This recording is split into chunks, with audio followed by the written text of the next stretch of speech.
নাগরাকাটায় তৃণমূলের হামলায় রক্তাক্ত বিজেপি নেতৃত্ব, হুগলিতে প্রতিবাদে বিক্ষোভ মিছিল। উত্তরবঙ্গের নাগরাকাটায় বন্যা দুর্গতদের ত্রাণ বিলি করতে গিয়ে আক্রান্ত বিজেপি নেতৃত্ব। আক্রান্তদের মধ্যে রয়েছেন সাংসদ খগেন মুর্মু, যার মাথা ফেটে যায়, রাজ্য সভাপতি শ্রমিক ভট্টাচার্য ও বিধায়ক শঙ্কর ঘোষও হেনস্থার শিকার হন। অভিযোগ, তৃণমূল আশ্রিত দুষ্কৃতীরাই হামলা চালায়।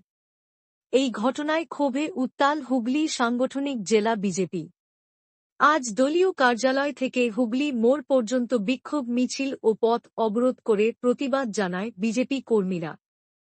বিজেপির অভিযোগ, দুর্যোগেও তৃণমূল শুধু রাজনীতি আর সন্ত্রাসে মত্ত, মানুষের পাশে দাঁড়াতে ব্যর্থ সরকার।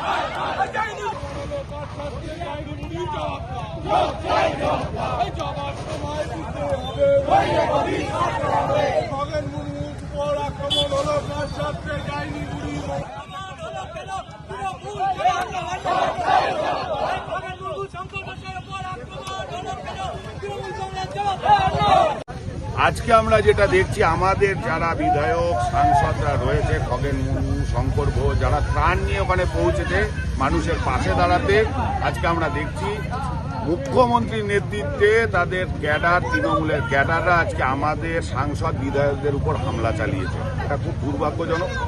আমরা এই মুখ্যমন্ত্রীর কাছ থেকে এই আচরণ আমরা আশা করি না। আমরা চাই ওখানকার যারা পুলিশের দায়িত্বে রয়েছে তারা অবিলম্বে, যারা এই ঘটনা ঘটিয়েছে তাদেরকে অবিলম্বে গ্রেপ্তার করা হোক, নচেত মুখ্যমন্ত্রীকে পদত্যাগ করতে হবে। সেই জন্য আজকে আমরা রাস্তায় নেমেছি।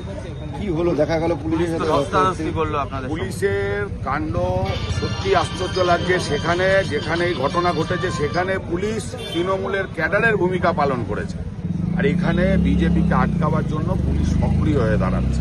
সুতরাং এইরূপ কার্যকলাপ আমরা পুলিশের কাছে আশা করি না।